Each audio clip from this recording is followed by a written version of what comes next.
అవగాహన రాహిత్యంతో మాట్లాడుతున్నట్టు మనకి కనిపిస్తున్నా కూడా తెలంగాణకి ప్రయోజనాలకి ఇంత నష్టం జరుగుతూ ఉంటే ఆయన మౌనంగా ఉన్నాడు. చాలాసార్లు మౌనంగా ఉన్నాడు.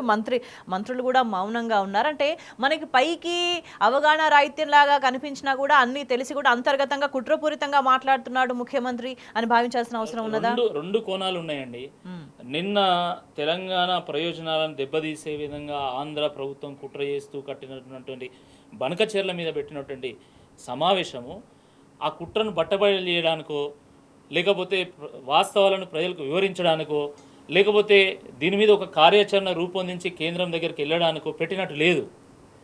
ఇది ముఖ్యమంత్రి హోదాలో రేవంత్ రెడ్డి గారు, నీటిపారుదల శాఖ మంత్రి హోదాలో ఆయన ఉత్తమ్ కుమార్ రెడ్డి గారు, మంత్రులంతా కూడా అధికారుల దగ్గర కోచింగ్ క్లాసెస్ తీసుకున్నట్టున్నది, శిక్షణా తరగతులు తీసుకున్నట్టున్నది. ఆయన తెల్లారు లేస్తే ఆయన మైకు పట్టుకొని మొత్తం తొడలు వాచిపోయేలాగా, నోరంతా బొంగురు పోయేలాగా నేను నల్లమల్ల అడవిలో పుట్టినటువంటి పులి అని చెప్పుకునేటువంటి రేవంత్ రెడ్డి గారు నిన్నేం మాట్లాడుతున్నాడు? నల్లమల్ల అడవులు రాయలసీమలు ఉన్నాయా, తెలంగాణ ఉన్నాయా అని మాట్లాడతాడు.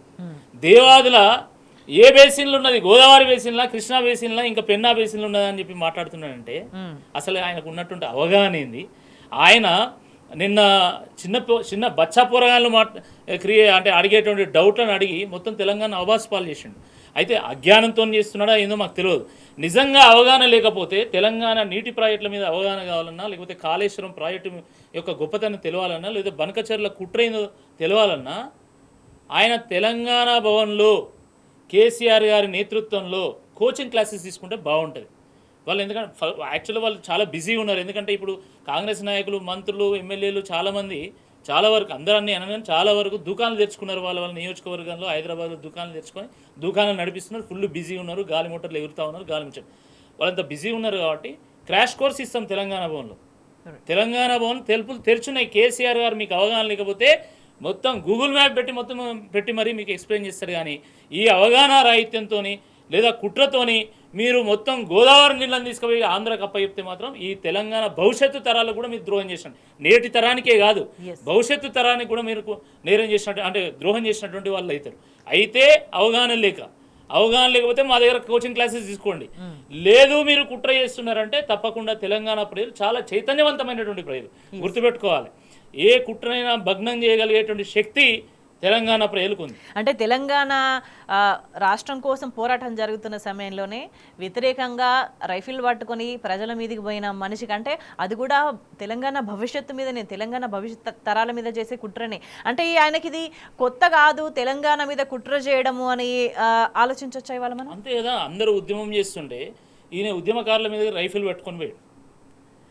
ఆ ఉద్యమానికి నేతృత్వం వహించి 14 ఏళ్ళు కొట్లాడి సావు నోట్ల తలబెట్టి కేసీఆర్ గారు తెలంగాణ తీసుకొచ్చి 10 ఏళ్లలో బీడుపడ్డటువంటి తెలంగాణను పచ్చగా మార్చి, ఆకలి కేకల తెలంగాణను అన్నపూర్ణగా మార్చి, కాళేశ్వరం కట్టి రైతుల కన్నీళ్లు దూడిస్తే ఆయన ఈరోజు ఉరి తీయాలంటాడు.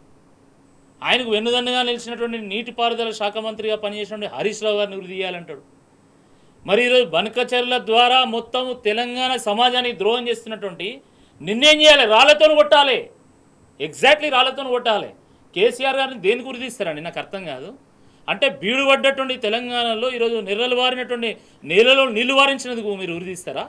40 లక్షల మెట్రిక్ టన్నులు ధాన్యం పండించేటువంటి తెలంగాణను ఈరోజు 3 కోట్ల మెట్రిక్ టన్నుల ధాన్యం పండించడం అన్నపూర్ణగా మార్చినందుకు మీరు ఉరితీస్తారా? ఈరోజు సంక్షోభంలో ఉన్నటువంటి వ్యవసాయాన్ని ఈరోజు అవకాశాల ఒక స్వర్గధామంగా మార్చినందుకు మీరు ఉరితీస్తారా? దేనికి ఉరితీస్తారు? 100% మిమ్మల్ని ఉరితీసేటువంటి సమయం ఆసన్నమైంది. రేపు స్థానిక సంస్థల ఎన్నికలు జరగనున్నాయి.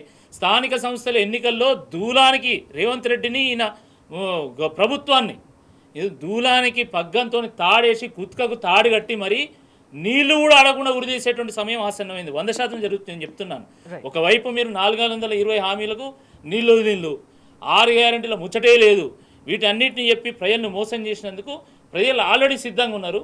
దానికి తోడు ఈరోజు బనకచెర్ల ద్వారా మీ గురువుకు గురుదక్షిణ చెల్లించడానికి ఈరోజు మీరు ఏదైతే కుట్ర చేస్తున్నారో దాన్ని కూడా తెలంగాణ ప్రజలు గమనిస్తున్నారు. మీరు ఒక్కసారి ఆలోచించండి. అసలు దేనికి గుర్తిస్తారు? నాకు ఒక్కటి అర్థం కాదు. ఆ రోజు తెలంగాణ గాయకుడు, తెలంగాణ గవి రేవంత్ రెడ్డి గారు ఎంతో అభిమానించేటువంటి గద్దర్ గారు అమ్మా తెలంగాణమా ఆకలి కేకల గానమా అని పాడినటువంటి పాట రేవంత్ రెడ్డికి వినబడతలేదా? రేవంత్ రెడ్డి వినలేదా? ఆ రోజు ఏమైనా నిండు ముత్తైదుగా ఉన్నటువంటి తెలంగాణ ఉండబోసినట్లయింది. కృష్ణమ్మ కన్నీరు తప్ప నీరు ఇవ్వలేదు, గోదావరి తల్లి తెలంగాణను గుడ్రాలు చేసిపోయింది అని చెప్పి ఆవేదనతోని ఆ రోజు గద్దర్ గారు ప్రతి హృదయాన్ని తన పాట ద్వారా ఆవిష్కరింపజేసిండు కదా. ఆ పాట రేవంత్ రెడ్డి గారికి వినబడతలేదా?